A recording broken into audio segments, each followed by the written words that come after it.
अस्सलाम वालेकुम स्टूडेंट जो लास्ट लेक्चर में मैंने आप लोगों को सिंपल हार्मोनिक मोशन स्टार्ट किया था यूनिट, ठीक है। उसमें मैंने आपको एक्सप्लेन किया था सिंपल हार्मोनिक मोशन क्या है, पीरियाडिक मोशन क्या है, वाइब्रेटरी मोशन और ऑसिलेटरी मोशन। फिर मैंने आप इनके दरमियान फ़र्क भी बता दिया है कि सिंपल हार्मोनिक मोशन और vibratory motion, periodic motion, oscillatory motion में डिफरेंस क्या है, क्या ये सेम है, सेम नहीं है, कंडीशन भी बता दी, एग्जाम्पल भी दे दिए। आज हम एक इम्पॉर्टेंट क्वेश्चन आपको के साथ डिस्कस करता हूँ जो सिंपल हार्मोनिक मोशन का हिस्सा है, जो टिन का एक एनुअल एग्ज़ाम होता है, हमेशा उसमें पेपर में आ जाता है, ठीक है। तो ये क्वेश्चन बहुत ज़्यादा इम्पॉर्टेंट है एग्ज़ामिनेशन पॉइंट ऑफ व्यू से।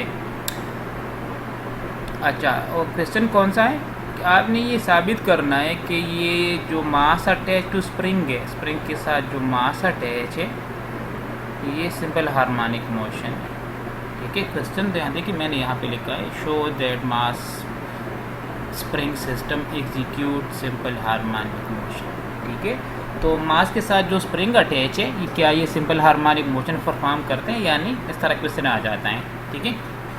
तो इससे पहले आपने क्या करना है, जवाब में आपने सबसे पहले सिंपल हार्मोनिक मोशन को डिफाइन करना है, फिर इसके बाद आपने एक्सप्लेन करना है कि मैथमेटिकली भी और थियोरेटिकली भी कि ये सिंपल हार्मोनिक मोशन है या नहीं, ठीक है।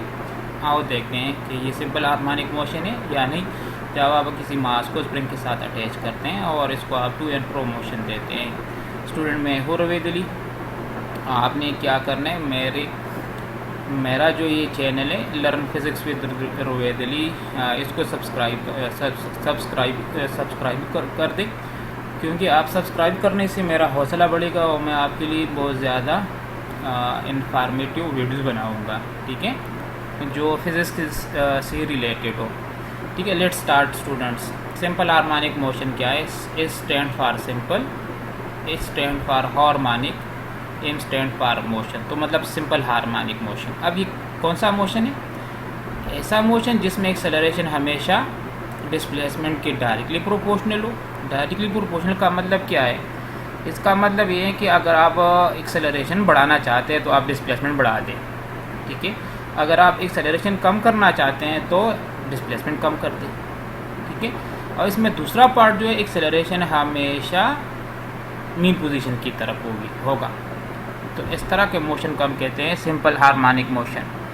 The motion of a body in which acceleration is always directly proportional to displacement and acceleration is always directed towards mean position is simple harmonic motion, ठीक है। ये तो हो गया सिंपल हार्मोनिक मोशन का डिफिनीशन हो गया है। अब आते एक्सप्लेनेशन की तरफ। एक्सप्लेनेशन में आपने क्या करना है, आपने एक सपोर्ट लेना है। लेट से ये ब्लैक आपको नज़र आए, ये एक वॉल है, एक सपोर्ट है, इसके साथ आप क्या करें, एक स्प्रिंग को अटैच करें। ये स्प्रिंग है, यहाँ से लेकर यहाँ तक स्प्रिंग है, और इस स्प्रिंग के साथ आप कोई भी मास को अटैच कर दें जिसका मास हो 1 kg 2 kg, जितना आपकी मर्ज़ी आप अटैच करना चाहते हैं अकॉर्डिंग टू स्प्रिंग इलास्टिसिटी, ठीक है। और स्प्रिंग जो है इनिशियल पोजीशन पे होगा। ये स्प्रिंग जो है ना मास के साथ अटैच है, तो मास इनिशियल पोजीशन पे होगा। इस इनिशियल पोजीशन को हम कहते हैं मीन पोजीशन। यहाँ पे मैंने ओ से डिनोट किया है। तो मास जो है ना इनिशियल पोजीशन पे पड़ा है, मीन पोजीशन पे मतलब ओ पे पड़ा है, ठीक है। अगर आप इसको डिस्प्लेस करें राइट साइड की तरफ तो आपको फोर्स दरकार है, ठीक है। तो आप इसको यहाँ से पकड़े और इसको यहाँ से ले जाए तो इसके लिए फोर्स की ज़रूरत होती है। तो इस फोर्स को हम कहते हैं अप्लाइड फोर्स। तो इस अप्लाइड फोर्स की वजह से इस मास में क्या आ गई, डिस्प्लेसमेंट आ गई। तो ए पॉइंट तक, 0 से लेकर ए पॉइंट तक ये हमारे पास डिस्प्लेसमेंट है। डिस्प्लेसमेंट का जो यूनिट है वो मीटर है, ये लेंथ है, ठीक है। तो अप्लाइड फोर्स की वजह से क्या आ गया है, डिस्प्लेसमेंट आ गया है, ये तो हो गया। अच्छा, इस अप्लाइड फोर्स की वजह से इस स्प्रिंग में एक और फोर्स पैदा होता है। इस फोर्स को हम कहते हैं रिस्टोरिंग फोर्स, जो हमेशा एक दूसरे की अपोजिट डायरेक्शन में होती हैं, ठीक है। अप्लाइड फोर्स राइट साइड की तरफ है, रिस्टोरिंग फोर्स लेफ्ट साइड की तरफ है। दोनों का मैग्नीट्यूड बराबर, लेकिन डायरेक्शन में अपोजिट। ठीक है, रिस्टोरिंग फोर्स एक ऐसा फोर्स है जो अप्लाइड फोर्स के मैग्नीट्यूड के बराबर होता है, जिसका काम है बॉडी को क्या करे, रिस्टोर करे अपनी ओरिजिनल पोजीशन पर। ये काम है रिस्टोरिंग फोर्स का, और ये अप्लाइड फोर्स के बराबर होता है। ठीक है, अगर आप पॉइंट ए से मास को छोड़ दे तो ये मीन पोजीशन पर नहीं रुकेगी, क्योंकि मास है, मास में लीनियर इनर्शिया होता है। जितना मास ज़्यादा, इनर्शिया ज़्यादा, मास कम, इनर्शिया कम। तो लीनियर इनर्शिया की वजह से ये अपनी मीन पोजीशन पर नहीं रुकेगी, ये लेफ़्ट साइड की तरफ चली जाएगी। फिर लेफ़्ट साइड से राइट साइड की तरफ कुछ motion, to and fro motion के बाद ये अपनी जगह पर रुक जाएगी। रुकती क्यों है? क्योंकि जब ये मास ज़मीन पर रगड़ती हैं तो फ्रिक्शन की वजह से एनर्जी ज़ाया होती हैं। तो जब एनर्जी ज़ाया होती हैं तो ये क्या हो जाता है, ये रुक जाता है मीन पोजीशन पे। ठीक है, अभी यहाँ पे ज़रा देखिए डायग्राम को, डिस्प्लेसमेंट जो है राइट साइड की तरफ है, एक्सेलरेशन लेफ़्ट साइड की तरफ है। तो दोनों की डायरेक्शन क्या है, अपोजिट है, और दोनों जो है एक दूसरे की रास मुतनासिब है, मतलब डायरेक्टली प्रोपोर्शनल है। अगर डिस्प्लेसमेंट ज़्यादा तो ये मोशन जो है इसमें एक्सेलरेशन ज़्यादा होगा मास में, अगर डिस्प्लेसमेंट कम तो एक्सेलरेशन कम। यहाँ से भी मैथमेटिकली थ्योरेटिकल भी प्रूव हो गया है, एक्सेलरेशन और डिस्प्लेसमेंट अपोजिट डायरेक्शन में है। ठीक है, और acceleration is directly proportional to displacement, और एक्सेलरेशन की डायरेक्शन हमेशा मीन पोजीशन की तरफ। ठीक है, अभी यहाँ ज़रा देखिए, consider a mass M attach to the end of an elastic spring, other end of the spring is fixed at the firm support as shown in the figure. ठीक है, ये तो मैंने डिस्कस कर दिया। If we displace mass M to point A by applying external force, it is displayed by x to the right side. There will be elastic restoring force on the mass equal to F applied force, and in the left side which is applied by spring. ठीक है, अभी आपको पता है ना spring में Hooke's law होता है, तो applied force is equal to kx। तो यहाँ पे अप्लाइड फोर्स और रिस्टोरिंग फोर्स मैग्नीट्यूड में बराबर है, और अपोजिट डायरेक्शन में, तो यहाँ पे मैं लिख सकता हूँ F R is equal to minus के X, equation 1, where K is spring constant, और इसका यूनिट हमेशा क्या होता है, न्यूटन पर मीटर, न्यूटन पर मीटर। अगर किसी स्प्रिंग में डिस्प्लेसमेंट ज़्यादा होता है तो मतलब ये के जो है स्प्रिंग कांस्टेंट हमेशा कम ही रहेगा। अगर डिस्प्लेसमेंट कम आता है स्प्रिंग में तो स्प्रिंग कांस्टेंट हमेशा ज़्यादा होगा। तो हार्ड के लिए स्प्रिंग कांस्टेंट ज़्यादा, और सॉफ्ट स्प्रिंग के लिए के हमेशा कम ही रहता है।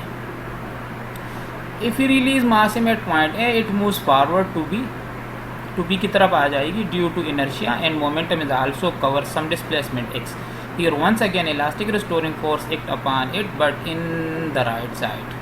In this way, it continues its motion from A to B and B to A according to Newton's second law of motion, F is equal to ma. So, a restoring force produces acceleration in the body which is given by, तो applied force की वजह से displacement, restoring force की वजह से acceleration। ठीक है, so F r is equal to ma। ठीक है, तो ये इक्वेशन नंबर 2। अभी दोनों की कंबाइन कर दी इक्वेशन 1 और इक्वेशन 2 को, तो ma is equal to minus के x, where a is equal to minus k by m x, where k by m k constant, mass constant, तो यहाँ पे कांस्टेंट, यहाँ पे ओमेगा स्क्वायर जो है ये कांस्टेंट है। ठीक है, कांस्टेंट को लगा दे, कांस्टेंट और इक्वल को यहाँ से हटा दे, तो आपने क्या लगाना है, proportionality. So A is proportional to minus X. तो ये प्रूव हो गए हैं कि mass attach to spring simple harmonic motion है। ठीक है, अभी आते हैं टाइम पीरियड की तरफ। So time period, time required to complete one vibration, इसको हम कहते हैं टाइम पीरियड। हमें ये पता है omega is equal to 2 pi F. हमें ये भी पता है टाइम पीरियड जो है 1 ओवर एफ के बराबर होता है, तो एफ की जगह 1 ओवर टी लगा दें। So omega is equal to 2 pi over T. ठीक है, अभी इसको डिस्प्लेस कर दे, टी की जगह ओमेगा और ओमेगा की जगह T. Omega square is equal to K by M, where omega is equal to square root of K by M. तो यहाँ पे ओमेगा की जगह आप square root of K by M लगा दें यहाँ इस इक्वेशन में, तो हमारे पास टाइम पीरियड इक्वेशन आ गए 2 pi square root of M by K. तो इस टाइम पीरियड इक्वेशन से हमें एक अंदाज़ा होता है, अगर आप मास ज़्यादा करते हैं टाइम पीरियड ज़्यादा होगा, अगर मास कम करते हैं तो टाइम पीरियड कम होगा। के ज़्यादा होता है टाइम पीरियड कम, कि कब तो टाइम पीरियड ज़्यादा, ठीक है, सही है ना। अच्छा, अभी ये बता दें मुझे, क्वेश्चन है आपके लिए, हार्ड स्प्रिंग के लिए टाइम पीरियड ज़्यादा होगा या कम, सॉफ्ट स्प्रिंग के लिए टाइम पीरियड ज़्यादा होगा या कम। Frequency, the number of vibration in 1 second is a frequency. 1 second में जितनी वाइब्रेशन है ये फ्रीक्वेंसी के बराबर है। Frequency is equal to 1/t, T की जगह आप इक्वेशन यहाँ लगा दें, तो 1/2 pi square root of m by K, so m ऊपर की तरफ के नीचे, so frequency is equal to 1/2 pi square root of K by m। के ज़्यादा फ्रीक्वेंसी ज़्यादा, के कम फ्रीक्वेंसी कम, मास ज़्यादा फ्रीक्वेंसी कम, मास कम फ्रीक्वेंसी ज़्यादा। मतलब मास के साथ फ्रीक्वेंसी का इन्वर्स रिलेशन है और स्प्रिंग कांस्टेंट के साथ इसका डायरेक्ट रिलेशन है, ठीक है। तो यहाँ भी क्वेश्चन अराइज होता है, हार्ड स्प्रिंग के लिए फ्रीक्वेंसी ज़्यादा होगी या सॉफ्ट स्प्रिंग के लिए। तो ये क्वेश्चन का जवाब आपने मुझे कमेंट सेक्शन में देना है, ठीक है। क्वेश्चन क्या है?